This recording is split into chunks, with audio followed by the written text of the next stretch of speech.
last presentation by Nicole Herold on German news articles. So, welcome to my presentation, Enriching German News Articles with AI-generated content. I'm part-time student at the Bern University of Applied Science, and this study is my bachelor thesis in computer science and with a specialization in data engineering. So what was our goal? Our goal was to generate content to offer the reader an added value for news articles.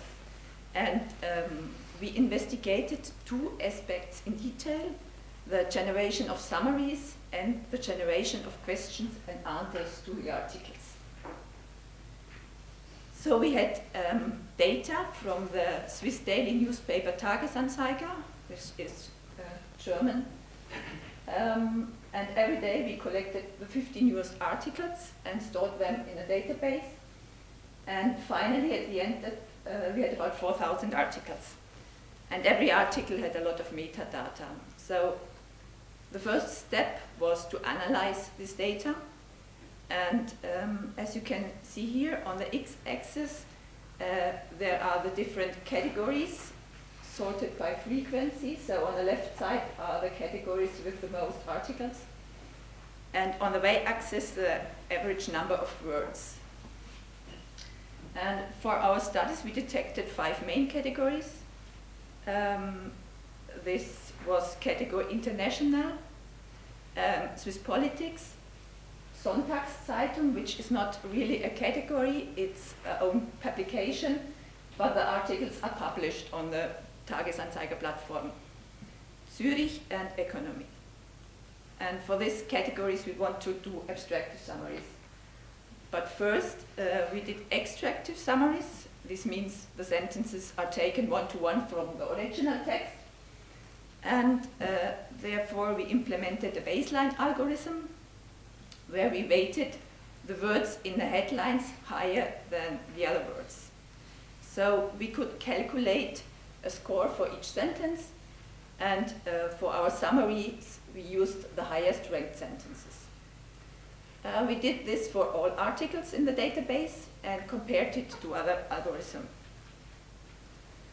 For the extractive summaries, this means the sentences are rewritten from scratch. We used OpenAI API, and we detected 4 criteria for choosing the model. At this time, we had GPT-3 and Text-Da-Vinci model to choose. So first, the quality. According to the OpenAI website, the quality is similar. The number of tokens, as you see here, it's almost the same. The handling, so GPT-3 is a chat completion model, means it is created for communication, and Text-Da-Vinci is a text completion model, which means it is created for generating text. So the difference is in creating the requests, but it's almost the same. It's no big difference. And finally, the costs. And as you see here, the GPT-3 model is only 10% of the cost for Text-Da-Vinci. So we decided to do our summaries with GPT-3. Here's an example request. We need some parameters, the model, the temperature, which means the creativity of the model, and there can be values between 0 and 2, which 2 means the model should be very creative, and 0 means no creativity at all. The instruction, and you see here the word German is bold, because in our first tries we didn't explicitly say that the summary should be in German, and so sometimes we also get English summaries of the German texts. The max token, this means the maximum number of tokens for the response. So in total we have 4,096, and we choose 512 for the response. Here's an example for the temperature. So you see in the first example we use temperature 0.5, And when you can read and understand German, you see the text is easy to read and easy to understand. And then we increased the temperature to 1.9. And you can see at the beginning, the first sentence it could be read, but on some point it drifts off and is no more understandable. So for our normal summaries, we chose 0.5. As I mentioned before, we detected 5 main categories, and for every category we randomly selected 10 articles. So in total we had 50 articles and created 3 types of summaries. A summary in normal word, a summary in simple word, and a summary for children. And we wanted to evaluate the readability of these summaries. Therefore, we used the Flash Reading e-score. It's a metric for readability, and there can be values between 0 and 100, where as higher the value is, as more readable is the text.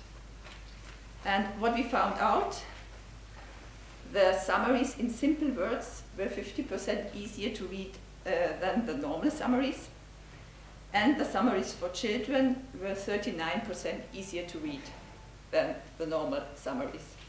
So this was in line with our expectations, and it also shows that the model worked well. In the next test, we had a professional copywriter who wrote articles for us. So we had 10 articles. We used the GPT-3 generated summaries, and during the project we also got access to GPT-4.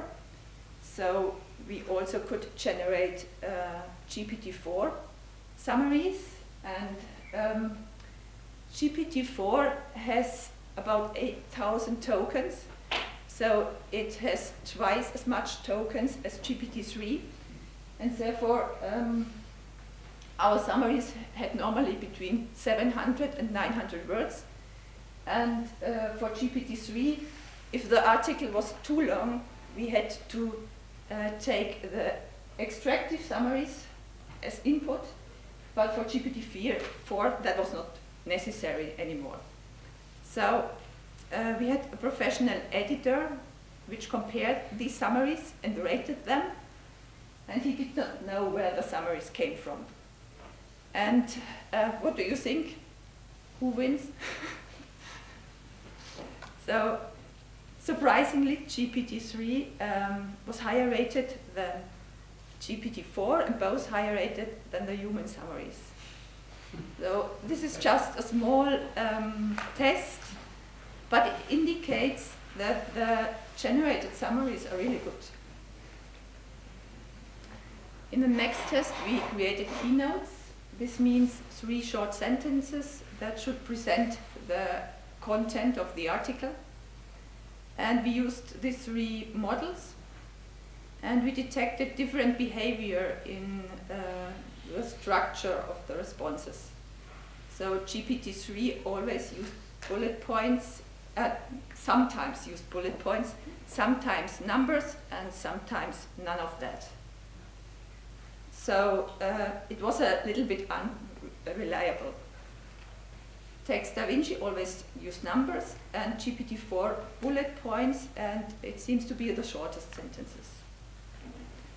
Here's an example. This was one of our first tries. There we had 5 sentences, and you see sometimes the answers had headlines, sometimes bullet points, numbers, and sometimes it was just a text. So it's just to give you an impression how it was. This was the first task, and the second task was to generate questions and answers about the content of the article. And therefore, for every article, we wanted to create a question and 3 answers, 1 correct and 2 incorrect. This should be like a gamification for the reader. So the reader could collect points for correct answers and redeem them later, for example. We used GPT-3 and 4, And the difficulty here was to formulate the instruction in such a way that the model always acts in the same way. And also that the information, which answer is the correct one, is not included in the response. Because we wanted to use the response, split it, and use it for a website. This was possible, but the recommendation was to check the answer before publishing, because sometimes it was not so clear if the answer is really right or really correct or wrong. So our findings, always test model and parameters for the use case, which is the best suitable. Then the created summaries for the articles were really good. And if you want to use questions and answers, check before publishing. So I want to do a demo and show you our results on a website.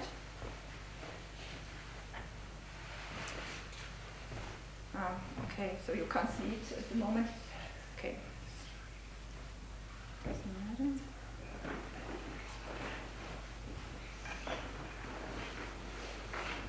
Okay, so I will tell you here.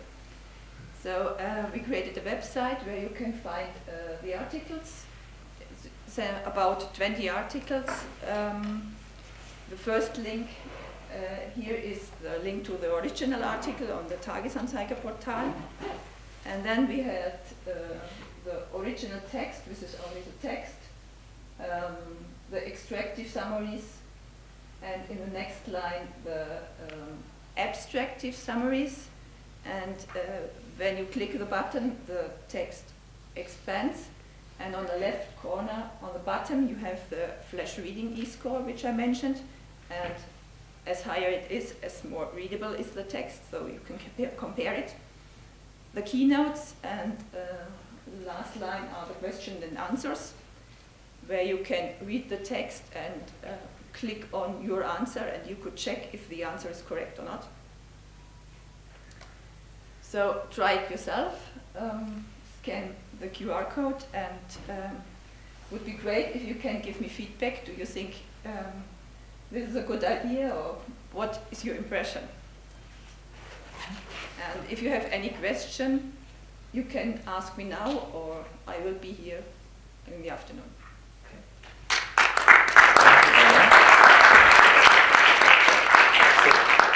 Questions? You said that sometimes when you generate a text, sometimes you get bullet points, sometimes no. I'm a bit surprised about that, because I guess to get a customized version of the summary, you need to provide a very specific prompt. That's my interpretation, again, prompt. And in the prompt, you probably specify the way in which you want to see that answer. So is that correct? And why do you think you don't get it always as you expected?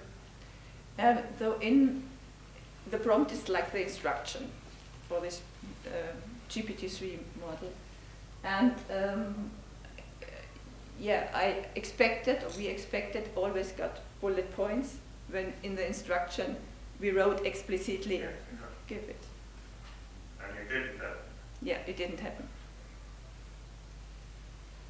So it was unpredictable. So if you want to use the response for a website, it will be different every time. So that was a problem.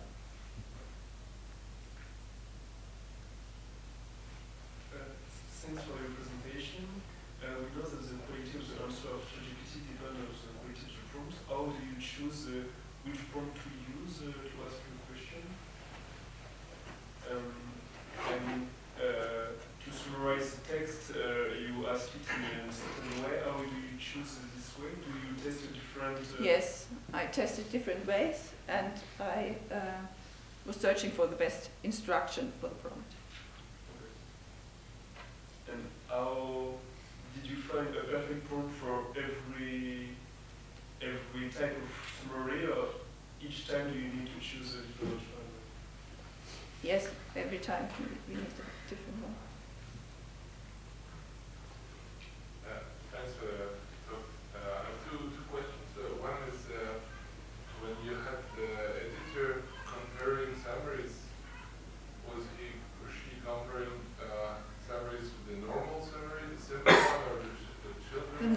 the normal one. I'm sorry, I didn't mention this. Okay.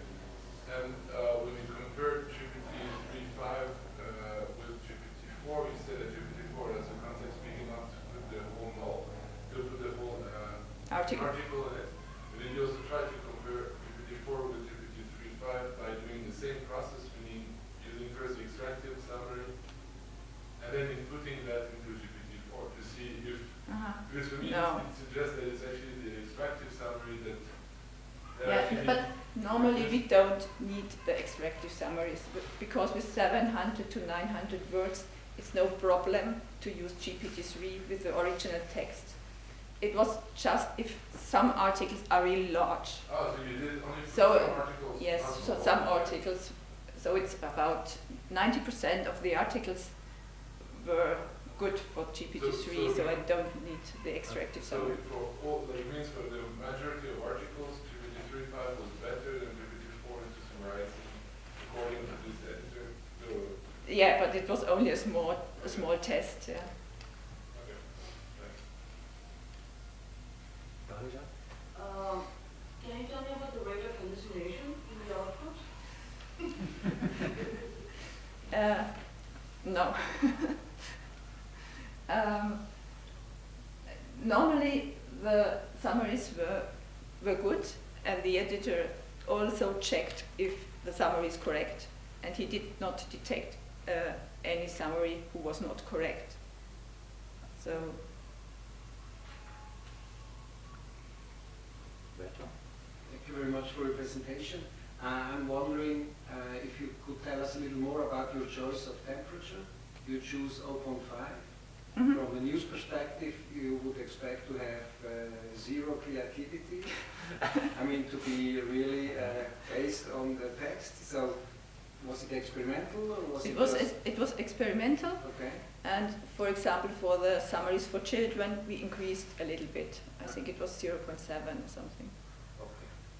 But it was experimental. It was just an impression what fits good. I have a question on the extractive summaries. You said you took the title and then decided based on the title to find the proper sentences for the extractive summary. Did that work well? Because I had a project once and the title was rarely related to the content. It was not so good. It was the idea, Yeah. if in the titles, and we have different titles and also cross headlines, should be the content of the article. Yeah. But it worked not so well. And we compared it to other algorithms, and I have to say the other algorithm worked better.